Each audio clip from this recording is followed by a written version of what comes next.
Le 10h midi, Sud Radio Média, Valérie Expert, Gilles Gansman. Bonjour à toutes et à tous, bonjour Gilles. C'est pas mal comme bonjour, c'est pas mal comme sujet, la vérité en philo. Est-ce qu'on arrive maintenant à voir ce qui est vrai, ce qui est faux Bon sujet. C'est devenu compliqué. Moi j'avais une idée de sujet aussi, l'information est-elle une opinion C'est votre combat, ça. Oui, c'est en énorme sur le siège de France Télévisions. Et vendredi, force est de constater que toutes les chaînes d'infos étaient en spécial, sauf France Info.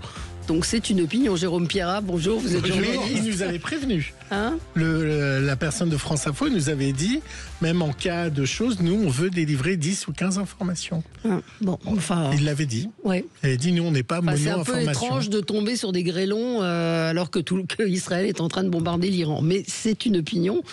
Voilà. Non, il y a aussi une autre info et pas simplement qu'une seule info. Ouais. L'info ne s'arrête pas à une seule info. Ouais. Partagez entre vous deux. Ah bah oui, comme modèle. Voilà. Tout à l'heure, vous allez partager entre nous deux, vous verrez dans mon zapping. Jérôme Pierrat, donc journaliste, on peut... alors on vous avait reçu pour un doc formidable qui s'appelait Kalash. Génération Kalash, alors que le ministre de l'Intérieur, le ministre de la Justice devrait regarder, puisque c'était il y a combien de temps? Il y a au moins 3 ans. Oui, ça doit faire 3 ans. Vous étiez infiltré dans les cités de Marseille et où vous montriez, c'était un doc très fort. Trafic d'armes. On voit une partie de la DZ Mafia dans le doc. Absolument. À l'époque, ça s'appelait pas comme ça, mais la cité où on tourne, c'est le fief de ce qu'on appelle aujourd'hui la DZ Mafia. Oui, juste après, ça s'était... En fait... ça s'est empiré parce que ça ne fait qu'empirer depuis 15 ans, 20 ans même. Donc le premier mort, il est de 2006 à la Kalachnikov dans les quartiers nord, un par an, 2, 3. Bon, là, on avait atteint un pic de 49 morts. Bon là, ça redescend. Parce que si vous remontez le trafic, pourquoi la police ne le remonte pas ? Puisque vous, en tant que journaliste, vous arrivez... La police, malheureusement, a pas assez de moyens, à mon avis. Et vous la arrivez PJ est réformée. Ah bah oui, mais parce que moi, je me concentre sur un truc. Voilà. Et puis, mais la police, malheureusement, elle a beaucoup de boulot. Et ceux qui sont la police dédiée, la PJ, au trafic de stupes, je pense qu'elle, pour un sujet soi-disant prioritaire, elle n'est pas très bien dotée. Non, on va pas non plus. Pas suffisant. Voilà. On en parle beaucoup dans les médias du côté du ministère, mais sur le terrain, c'est moins flagrant. Y a-t-il un dealer dans l'avion? C'est à voir sur Netflix. Je dois dire, donc c'est une enquête. C'est un documentaire qui est aujourd'hui le 2e plus vu au monde. Programme le 2e plus vu au monde de Netflix. On est plutôt content. C'est formidable. C'est Les cons, la brute et les truands. Donc c'est un documentaire sur l'affaire Air Cocaïne. Ça s'appelle Y a-t-il un dealer dans l'avion? Y a-t-il un dealer dans l'avion qui donne un petit peu le ton du doc qui raconte cette épopée de pieds nickelés. Je vais mettre des guillemets, mais parce on peut le dire. On est un peu sidéré de cette du espèce décalage, c'est-à-dire entre une affaire qui est quand même un trafic de drogue international où quand même il y a des millions engagés. Ce Falcon, avec le Falcon, on va parler de l'histoire, mais c'est 100 000 euros. La drogue, il y en a pour des dizaines de millions. Et aux commandes, on voit 4 mecs à qui on confierait pas forcément 100 balles. Pour nos vu que ça part un peu dans tous les sens. Juste préciser, Valérie, le titre que vous avez dit, c'est le titre d'un article. Je vous ai mis un article en copie. Ça. Le con. C'est pour ça que je me suis permis de dire, y a-t-il un dealer dans la Ça, c'est le titre. À César, ce qui est Et d'ailleurs, César. puisqu'on parle de César, je voulais quand même dire que ce doc, il est fait avec Olivier Bouchara, avec aussi le renfort de Maxime Bonnet et Première Ligne Production. Comme ça, je cite tout le monde. Produit par Luc Armand de Première Ligne Production. Luc Armand, qui est grand spécialiste de ce genre de documentaire. Donc, c'est très fort. Citer quand même cette œuvre collective. Mais c'est un doc qu'on regarde, on enchaîne les 3 épisodes sans s'arrêter. C'est drôle, c'est inquiétant en même temps, et c'est ça va à 100 à l'heure. On va en reparler dans un instant. Tout de suite, c'est le zapping. Sud Radio Média, l'instant zapping. Évidemment, ce qui a fait l'actu ce week-end, c'est la guerre entre Israël et Iran. Samedi, dans C'est l'Hebdo, Aurélie Casse avec son invité Lucas Manget, qui est un grand reporter. Ils sont revenus sur le premier jour de l'attaque et ses frappes chirurgicales. Une opération d'une telle ampleur se prépare des mois et des mois à l'avance. Il est évident que cette opération était dans les cartons et prête à être déclenchée. Quand on fait décoller 200 avions de chasse sur une centaine de cibles, ça suppose du ravitaillement en vol, ça suppose énormément de renseignements satellites. Ça veut dire que ça fait des mois et des mois qu'ils préparent ça. Et visiblement, vous le soulignez, avec une grande participation des services de renseignement extérieurs israéliens, le Mossad. pour l'instant, il y a effectivement un certain nombre de rumeurs sur, comme on voit sur cette image, de lanceurs de drones qui auraient été infiltrés, y compris sur le territoire iranien.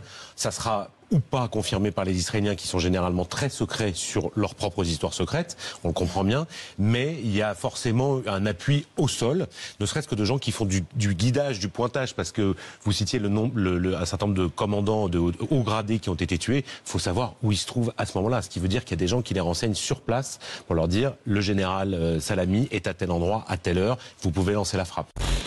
On l'a vu avec les beepers qui ont explosé, etc. On a l'impression que c'est une armée de haute technologie quand même là-bas en Israël.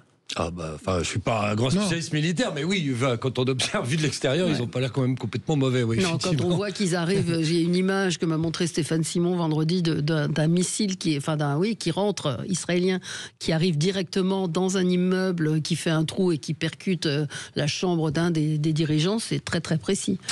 Jérôme Pirat, vous vous êtes intéressé au trafic d'armes dans les banlieues. On en a parlé avec Valérie, mais avec l'assassinat de la surveillante, on s'est aussi rendu compte que les couteaux pullulaient dans nos écoles. Alors, écoutez ce reportage édifiant de TF1. Les séchés qu'on m'a déjà proposé, des petits couteaux, des lames qui font la taille de la pomme de ta main. 15 € et après ils te passent le couteau. Dans le lycée Ouais, dans le lycée. Dans les toilettes souvent. Tous les adolescents rencontrés se disent choqués par le meurtre. Beaucoup n'ont jamais vu d'armes blanches dans leur établissement. Mais ceux qui en ont déjà repéré décrivent surtout un objet de frime. Il y en a qui aiment bien faire les malins, à utiliser des couteaux comme outil de menace, passer pour un dangereux, etc. À Massy, dans l'Essonne, certains autres élèves nous expliquent aussi que le couteau peut servir à se protéger. Dans la cour, sur les trajets. Ils ont un peu peur de se faire racketter et tout. Ils vont essayer de ramener des couteaux pour se rassurer et tout. Imaginons, moi j'ai des problèmes avec des gens, tout ça, donc obligé d'en ramener un. Alors on fait des sons de 30 à 45 secondes, j'ai pas pu mettre tout le sujet, mais à la suite du sujet, il tombe sur des enfants dans cette école de Massy qui ont des couteaux, et pour eux c'est pour se défendre. Et alors, en fait c'est un engrenage, parce que on se dit, comme ils ont des couteaux, ils peuvent nous attaquer, donc moi aussi je prends un couteau, et résultat, comme je le disais dans mon lancement, les couteaux pullulent. Vous avez observé ça également, vous, quand vous faisiez moi, des c'est enquêtes? vrai que je suis moins... Oui, vous êtes plus sont moins mes clients, enfin, si j'ose dire. Les mineurs, voilà, qui sont pas forcément inscrits dans la délinquance, etc. Donc moi, je vois plutôt les montées de violence liées au narcotrafic, etc. Il y avait un phénomène, les couteaux, on en parlait beaucoup en Angleterre depuis quelques années, où les homicides par arme blanche avaient explosé, notamment à Londres. L'adolescence. Voilà, et donc ça, oui, j'avais suivi ce phénomène, et là, effectivement, ça fait un moment qu'on parle d'espèces de couteaux avec des lames de 20 cm qu'on peut acheter. Bon, là, en plus, le collégien, je sais pas bien s'il avait pas pris le couteau dans la cuisine de ses parents. C'est ça, voilà, parce que là, on parle de trafic de couteaux, mais enfin bon, pour le coup, vous allez dans une quincaillerie. Oui, c'est ça, mais ça veut dire, c'est pour ça que j'ai parlé de vous la semaine dernière, parce que c'est tellement facile de se procurer des armes qu'on peut passer assez vite, comme aux États-Unis, à la vitesse supérieure aussi. Bah, c'est tout. Alors, heureusement qu'elles ne sont pas légalisées en France, et que c'est encore réservé, les armes. Moi, je parle des armes de guerre, automatiques, etc., quand même réservé à la délinquance, à la criminalité, si j'ose dire, et aux forces de l'ordre, heureusement. Mais, donc voilà, donc on n'est pas du tout dans les mêmes filières. Il faut déjà être ancré dans la délinquance pour acheter une Kalachnikov. Voilà. Valérie, ça nous concerne tous les deux.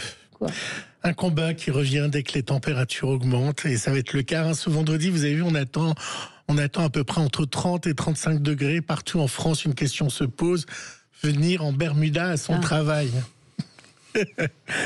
Bon, on a dit non aux éboueurs de Niort.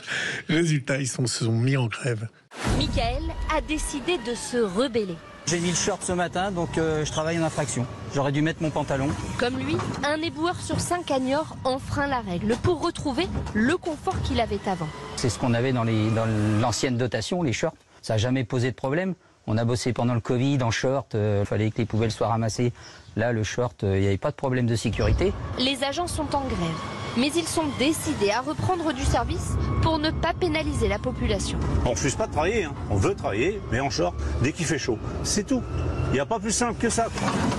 Les éboueurs peuvent exceptionnellement porter un short lors d'une alerte orange pour canicule. Ce n'est pas le cas aujourd'hui, ils seront donc sanctionnés. Alors, j'ai un peu tenté ici auprès de la direction. On m'a répondu, on m'a dit, On est au bureau, pas à la plage. Ouais, voilà ce qu'on vrai. m'a répondu. Vous êtes C'est d'accord avec ça? Nous ne sommes pas d'accord sur ce sujet. Mais voilà, c'est la différence entre un jeune et un Vous pourrez boomer. venir en paréo ou pourquoi Mais pas c'est le pas la paréo? même chose, vous arrivez en Exactement jupe. pareil. Vous avez des jambes à l'air et donc il y a de l'air qui circule oui, avec c'est les comme ça. pantalons. Oh, c'est comme ça. Donc voilà, comme vous ça. êtes en jupe. Pourquoi nous, on ne pourrait avez pas qu'à être en faire tenue votre d'été? transition. Oui, évidemment, c'est trop facile. Hein. Non. Mais voilà, vous en pensez quoi? Vous avez un avis C'est là-dessus? sujet de fond. Moi, n'étant pas salarié dans une entreprise, je peux librement porter Oh, un la short. chance. Même là, à la radio, comme on ne voit pas Bien les sûr. jambes, on aurait pu... Oui, mais j'accueille les gens. Je vous accueille, j'accueille les invités. Ça ne m'aurait pas Et choqué, ça, je vous rassure. Et ça, c'est quelque chose qu'on peut entendre en disant, en effet, tu accueilles les invités. En claquette et en short, c'est Voilà. un peu moyen. Donc c'est un Ouais, peu pourquoi compliqué. pas les tongs et le débardeur? Non, mais pourquoi pas le tong et les débardeurs? Non, mais il peut avoir un juste milieu, vous savez, dans la vie. Il n'y a pas forcément Oui, mais que l'extrême. le juste milieu, c'est... On ne sera jamais d'accord Non, là-dessus. non. Bon, Valérie, on va faire un peu... Ah, alors, non. Et voilà. en plus, on a la clim. Il y a une auditrice qui dit il n'y a pas la clim à Sud Si, Radio. il y a la clim. Voilà. Si. Alors, on va parler avec vous de valises et d'avions. Alors, imaginez, ça c'est formidable quand même, pouvoir se faire passer pour un navigant, c'est-à-dire steward ou hôtesse, Ouais, j'ai vu ça. et voyager gratuitement. C'est ce qu'un petit malin a réussi à faire, car il a trouvé une faille.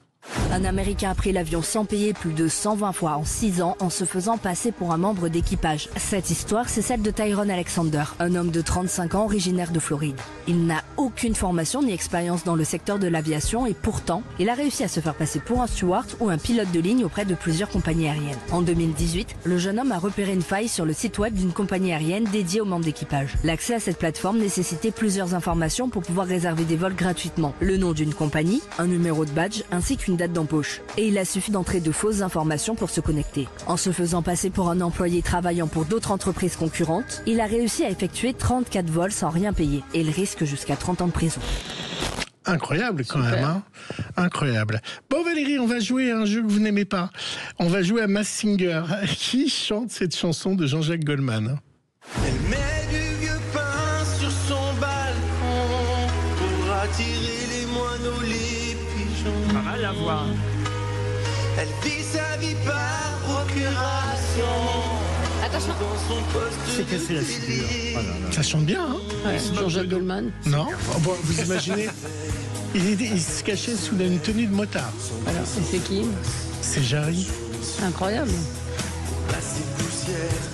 Il chante bien, hein. C'est Jarry, ça a surpris tout le monde.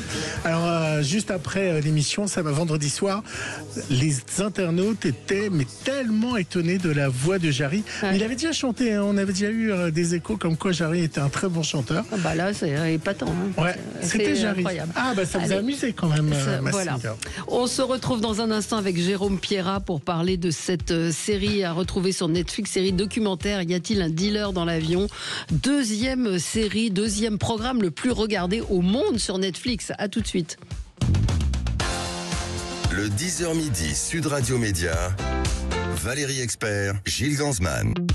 Sud Radio Média, l'invité du jour. L'invité du jour, Jérôme Pierrat, vous êtes journaliste, scénariste, vous êtes spécialisé, on peut le dire, dans la criminologie, le crime organisé. Vous aviez publié avec Marc Le Plongeon ce livre, L'affaire Air Cocaïne, livre dans lequel vous racontiez cette affaire qu'on va pouvoir redécouvrir sur Netflix. Y a-t-il un dealer dans l'avion? Livre dans lequel vous reveniez sur cette affaire, mais également sur tous ces petits aérodromes en France qui sont assez peu surveillés. Oui, bah c'est aussi pour ça qu'ils ont choisi le vecteur aérien privé. C'est qu'on voit l'aérodrome de La Mole, Saint-Tropez, là, où ils doivent atterrir. En gros, on va rappeler, ils partent de Punta Cana en République dominicaine, ils doivent atterrir sur ce petit aérodrome qui dessert Saint-Tropez,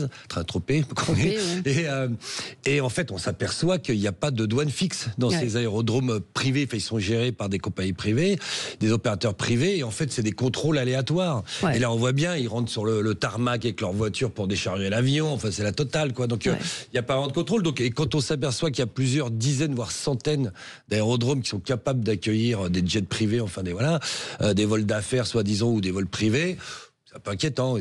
En gros, on peut un peu passer. Voilà, c'est pas non plus une passoire, c'est pas non plus. Mais enfin, ça marche beaucoup mieux que si vous prenez Roissy ou Orly, quoi. Absolument. On va écouter la bande-annonce. 2 pilotes, 26 valises remplies de cocaïne. 700 kilos, c'est énorme. moyen de se mettre bien après, quoi. Les pilotes d'avion n'ont pas le profil de trafiquants, mais ont-ils fermé les yeux sur ce que faisaient les passagers ? 26 bagages, 26 bagages, 26 bagages. Les bagages, on s'en fout.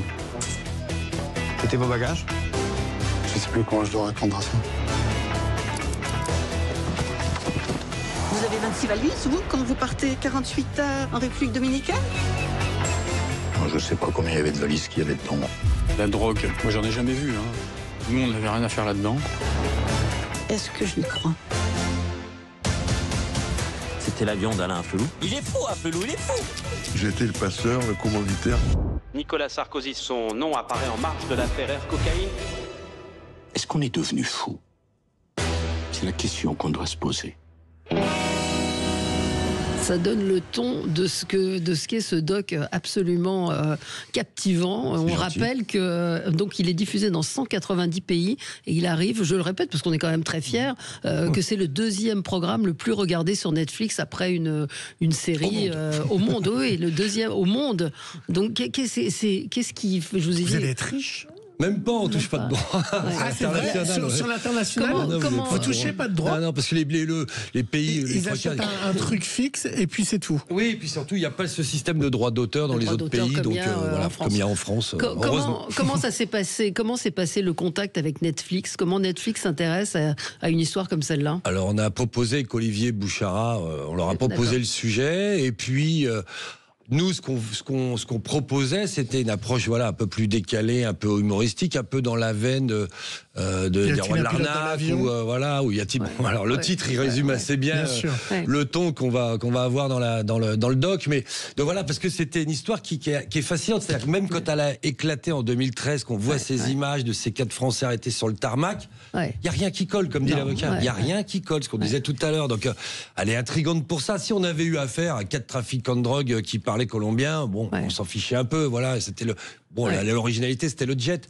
Là, ce qui fait le sel de cette histoire, c'est l'enquête de la juge, et c'est pour ça. Absolument, la juge qui est formidable, qui sert de fil rouge. Parce que c'est cette enquête qu'on veut suivre, et elle ferme des portes, elle croit avoir trouvé des pistes, enfin, voilà, c'est un boulot, et puis comme ça ne manque pas de feuilles d'artichaut pour arriver jusqu'au cœur, ça marchait bien. 3 valises de cocaïne, ça serait passé inaperçu dans un vol privé. Pourquoi ils en mettent 26? Là, ils ont été un peu ambitieux. Mais c'est comme ça que... parce que eux, je pense que... Alors, c'est pas ni les pilotes ni les deux gars, on va dire les trafiquants qui sont au-dessus, qui chargent en République dominicaine pour ces Français. Je pense comme ils ont une complicité forcément avec l'aéroport, puisqu'il y a un passage de douane obligatoire pour les valises, elles sont pas passées par le détecteur, ou en tout cas avec une certaine facilité. Donc... Pardon, je sais plus, je me perds. Non, mais en fait, ils sont dit, pour le prix que ça coûte... Puisqu'on a le plan, on va en mettre 26, tant qu'à faire, on va pas en mettre 3, revenir 4 fois. Le vol, il vaut quand même 100 000 € à chaque fois l'aller-retour. Il paye, le trafiquant, c'est une compagnie privée, on va le rappeler, qui commercialise le jet d'Alain Afflelou. Voilà, qui lui, le met en location pour le rentabiliser un petit peu. Donc eux, ils gèrent ce truc avec leurs propres pilotes, etc. Donc je pense que l'opérateur final, il a dû se dire, bon, je vais rentabiliser mes 100 000 balles, puisqu'on a le plan, on en met 26. Et là, on se dit 26 valises, forcément, les pilotes le voient et se demandent, surtout c'est un jet privé, qu'est-ce que fout 26 valises? Eux disent, c'est pas notre souci, oui, parce que le droit international fait qu'en gros, comme on le dit dans le doc, c'est comme des chauffeurs de taxi.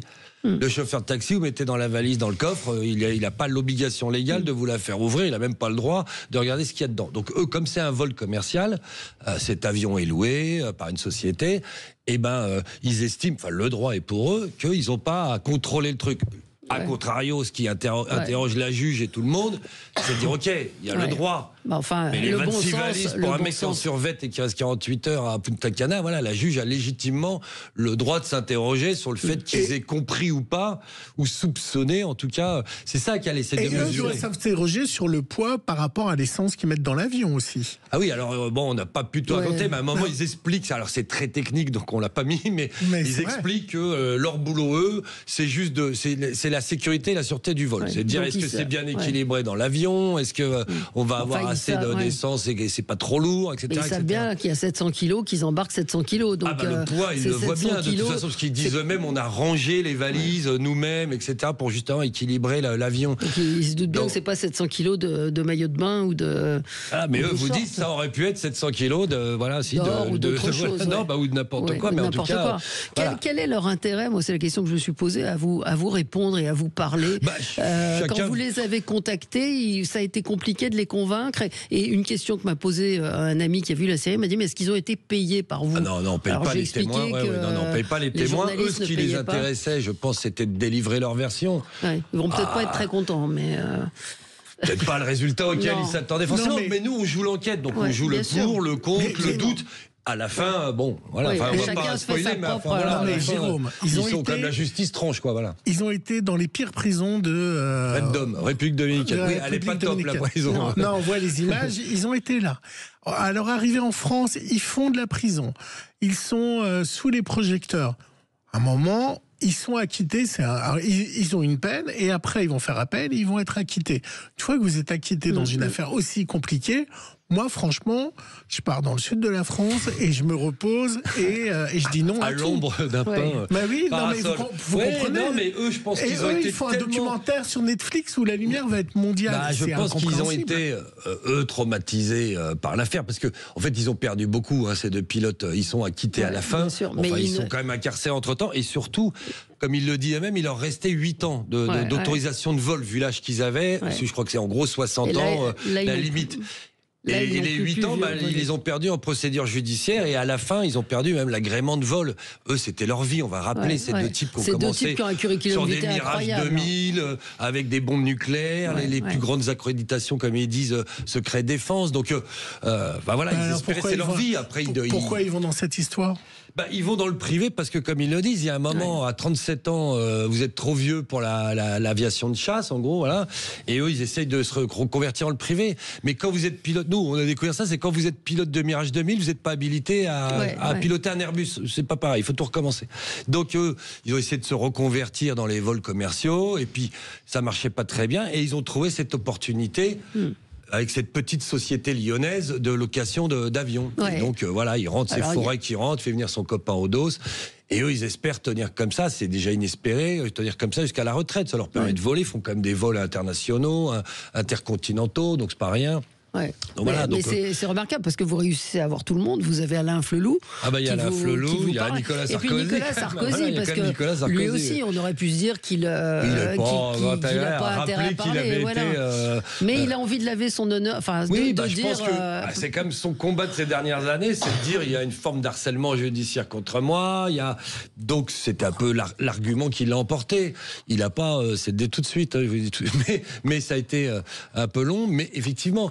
Alors, comme il est pas mauvais en communication et il sait parler, c'est un bon client, mais lui, il est quand même outré dans le truc. Il voulait quand même dire que, ok, on peut lui reprocher tout sur eux, mais là, il avait un boulevard. C'est un dossier où on dit qu'il est trafiquant de drogue. C'est Pablo Escobar, 700 kilos. Ça aurait été un peu gros quand même. Mais la juge dit elle-même, son nom apparaît. Absolument. Pourquoi il est cité? Parce qu'il a emprunté le même avion. Et qu'il y a une facture elle veut vérifier que les factures soient vraiment bonnes, que ce ne soit pas des faux vols pour blanchir de l'argent. Enfin il y a toute une histoire. Et donc, il se retrouve mêlé à ça. Évidemment, quand elle voit son nom dans les 20 clients qui ont pris l'avion, ça fait tilt. Et les lumières rouges s'allument. Ce qui est très intéressant dans votre doc, et c'est en ça qu'il est très... Oui, ça énerve l'ingé son, j'ai cru qu'il allait mourir, votre gobelet. Je sais, c'est mon gobelet, le pauvre, il fait des grimaces dans la cabine. C'est quoi ce son? Et non, ce qui est original dans votre documentaire, c'est que le fil rouge, c'est donc la juge. Et on voit tout son travail. Est-ce que c'est des vrais schémas qu'on a?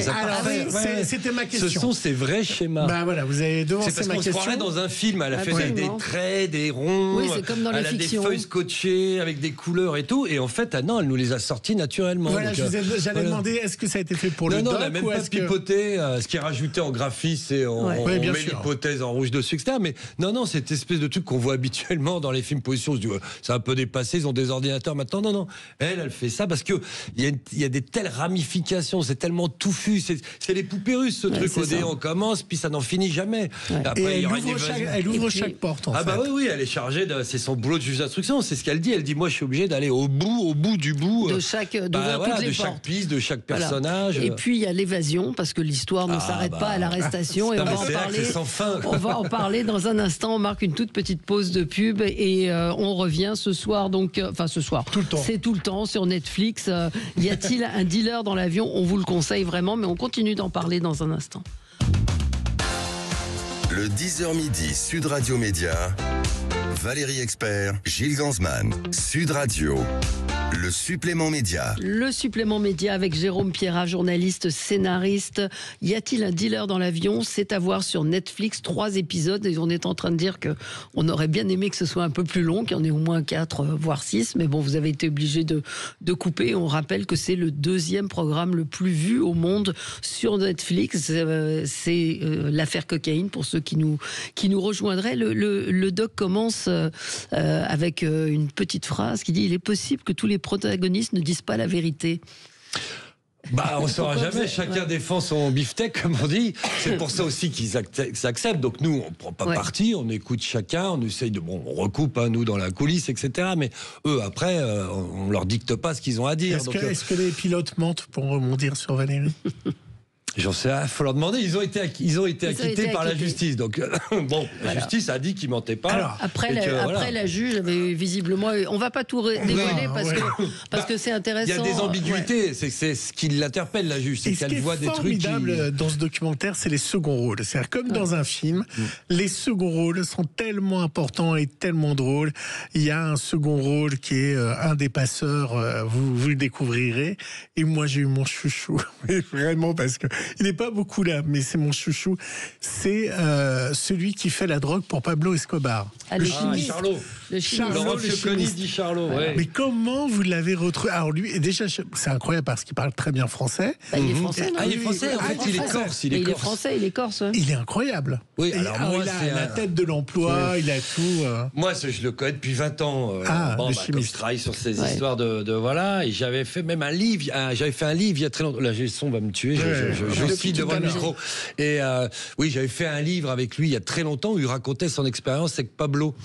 Et puis un jour, Pierre-Marc Dreyfus, un des protagonistes, celui qui se retrouve en prison avec lui, me dit: oh, quand j'étais en prison, il y avait un gars, il y avait le chimiste de Pablo Escobar. Je dis: mais je le connais, le chimiste de Pablo Escobar.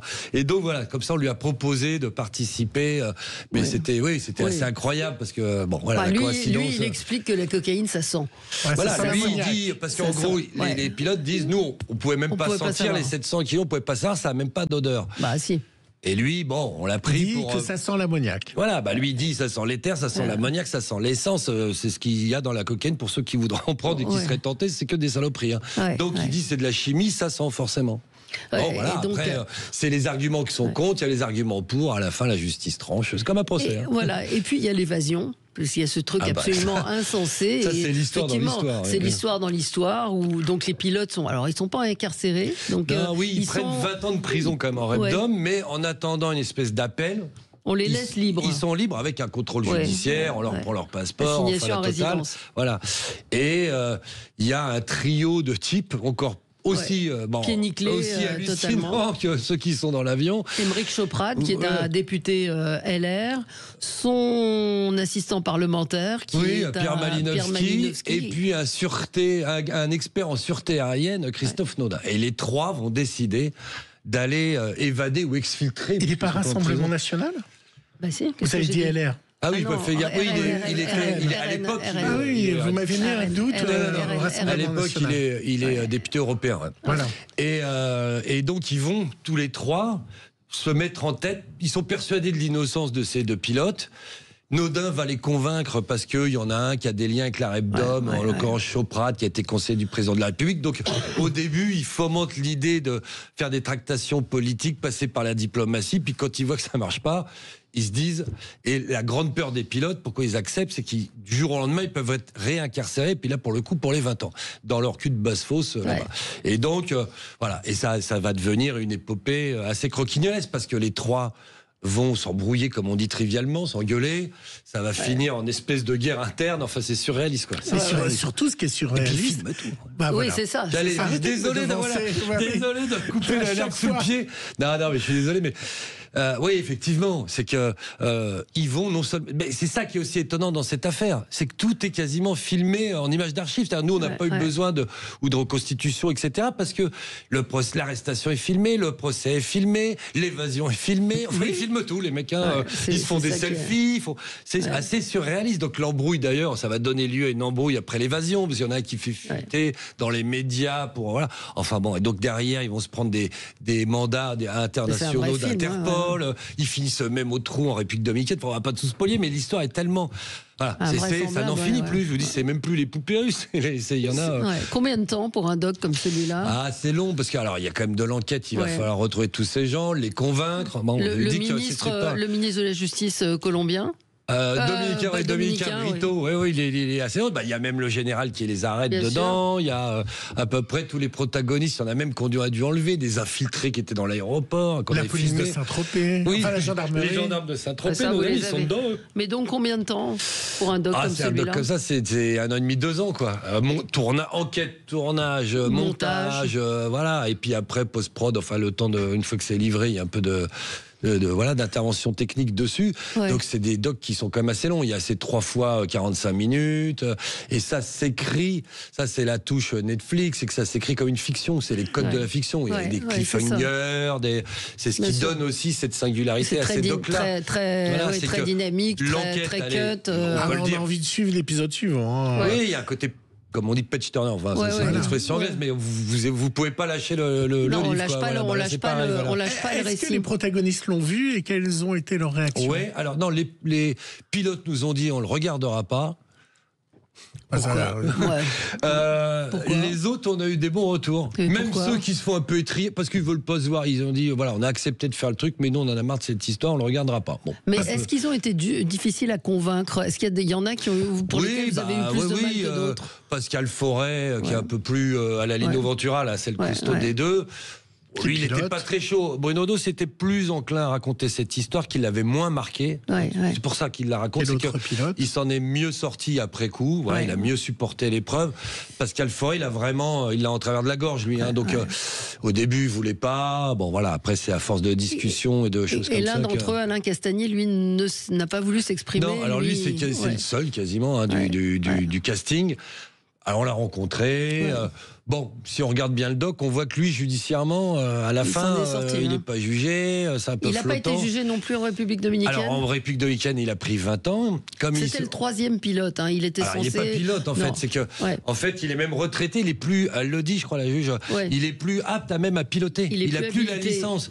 Donc lui, c'est pareil. On se dit, qu'est-ce qu'il fait dedans ? Il est courtier officiellement. C'est-à-dire, c'est lui qui trouve pour les clients une compagnie d'aviation. Voilà, il fait courtier. Sauf que courtier monte pas dans l'avion avec son client. Il va pas à Punta Cana 48 heures avec son client. Donc la juge, elle dit Castagnier, qu'est-ce que vous faites dans cet avion ? Et l'enquête va démontrer que c'est lui qui va faire le lien entre les trafiquants de stupes et la compagnie aérienne. C'est pour ça qu'il prend 20 ans. Et il prend 20 ans quand même, il n'est pas passé au travers. Ce rôle-là n'a jamais été exposé, enfin en tout cas jugé officiellement. Donc, voilà. Celui qui monte dans l'avion, c'est le passager. Et quand vous êtes passager, logiquement, les valises vous appartiennent. Vous l'avez interrogé, il n'était pas tout seul, il était avec son avocat. Les valises sont censées être les siennes, mais son explication ne va pas nous permettre d'en savoir beaucoup plus sur ce qu'il faisait dans cet avion. Qu'est-ce qu'on a dit ? T'avais un sac à dos ? T'avais pas de bagage enregistré ? Ah, ok, voilà, c'est ça que je cherchais. On pose la question. C'était donc vos bagages ? De quel bagage vous parlez ? De mes bagages personnels ou des bagages qui ont été présentés ? Ces valises, je ne sais pas d'où elles sortent, je ne sais pas à qui elles sont. Je suis passé au contrôle de douane où tout était ok pour moi. J'ai été contrôlé, mon passeport, mon sac à dos, mon sac de voyage. Rien n'a été constaté par les autorités. À qui sont ces valises ? Je ne sais pas. Alors, ça fait partie du truc complètement hallucinant dans cette histoire. Lui, je sais pas pourquoi il a accepté de vous parler, parce qu'à chaque fois il dit je m'exprime pas là-dessus, j'ai rien à dire, je sais pas. Lui, sa situation elle est délicate parce que il est coincé en République dominicaine. Lui, il est resté là-bas, c'est le seul des 4. Il est assigné à résidence depuis plus de 10 ans maintenant. Ça fait 12 ans qu'il y est. Oui, il veut pas être mêlé aux autres. Voilà, il le dit, déjà, il dit moi les autres ils sont évadés, machin. Il a pas envie d'être mis dans le lot parce que là-bas il a peur de retourner en prison. Et puis, effectivement, c'est pour ça qu'il est très très prudent, parce que lui, il est encore aux mains des autorités dominicaines, donc il n'y a pas intérêt à trop la ramener. Il pèse ses mots.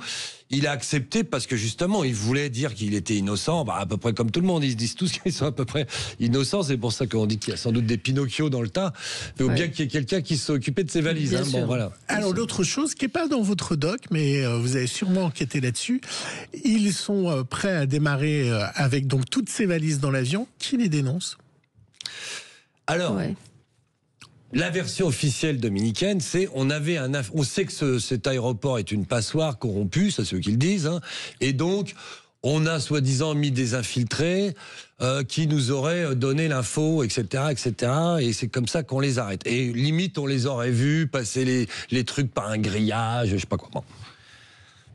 La version a l'air un peu olé. Je veux dire, nous on l'a interviewé, c'est infiltré, on n'a même pas eu la version parce que il nous parle d'un truc de fruits et légumes, je sais pas quoi, on comprenait rien, c'était pas vraiment la même affaire.